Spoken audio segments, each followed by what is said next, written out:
എല്ലാവർക്കും നമ്മുടെ പുതിയ വീഡിയോയിലേക്ക് സ്വാഗതം.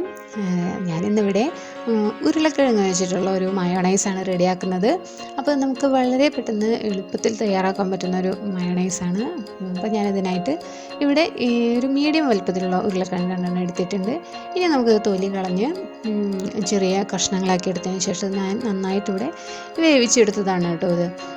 അപ്പോൾ ഇത് നമുക്ക് ബർഗറിൻ്റെ കൂടെയോ സാൻഡ്വിച്ചിൻ്റെ കൂടെയോ ഒക്കെ വളരെ ടേസ്റ്റിയായിട്ട് കഴിക്കാൻ പറ്റിയ ഒരു മയോണൈസ്. നമ്മളിനി അടുത്തായിട്ട് ചെയ്യുന്നത് നമ്മുടെ വേവിച്ച് വെച്ച ഉരുളക്കിഴങ്ങ് ഒരു മിക്സിയുടെ ജാറിലേക്ക് ഇട്ട് കൊടുത്തിരിക്കുന്നു. ഇനി അതിന് ശേഷം നമുക്കൊരു മുട്ടയുടെ വെള്ളയാണ് അതിലേക്ക് ഒഴിച്ചു കൊടുക്കുന്നത്.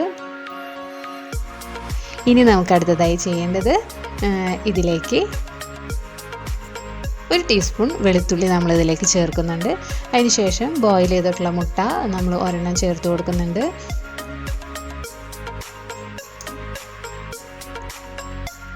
ഇനി നമുക്കിതിലേക്ക് ചേർത്ത് കൊടുക്കേണ്ടത് 1.5 ടീസ്പൂൺ വിനാഗിരിയാണ്.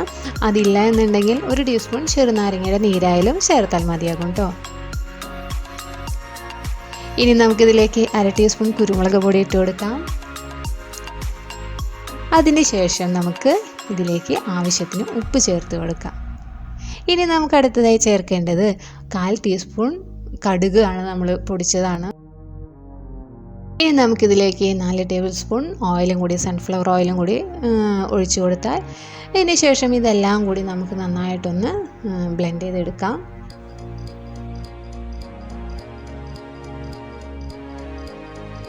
നമ്മുടെ മയോണൈസ് വളരെ പെട്ടെന്ന് തന്നെ റെഡി ആയിട്ടുണ്ട്. നല്ലൊരു ഫൈൻ പേസ്റ്റായിട്ട് നമ്മൾ അരച്ചെടുത്തിട്ടുണ്ട്. അപ്പോൾ ഇത് നമുക്ക് വളരെ പെട്ടെന്ന് തന്നെ ഉണ്ടാക്കാൻ പറ്റുന്നതാണ്. അപ്പോൾ നമുക്ക് ബർഗർ സാൻഡ്വിച്ചിൻ്റെ കൂടെയൊക്കെ കഴിക്കാം. അല്ലാന്നുണ്ടെങ്കിൽ സാധാരണ നമ്മൾ ബ്രെഡ് കൂട്ടി കഴിക്കാനായാലും വളരെ ടേസ്റ്റാണ്. അപ്പോൾ എല്ലാവരും ഇതൊന്ന് ട്രൈ ചെയ്ത് നോക്കുക. ആ വീഡിയോ ഇഷ്ടമായെങ്കിൽ ലൈക്ക് ചെയ്യുക. ചാനൽ ആദ്യമായിട്ടാണ് നിങ്ങൾ കാണുന്നതെങ്കിൽ സബ്സ്ക്രൈബ് ചെയ്യാൻ മറക്കരുത്. നമുക്ക് പുതിയൊരു റെസിപ്പിയുമായി അടുത്ത വീഡിയോയിൽ കാണാം.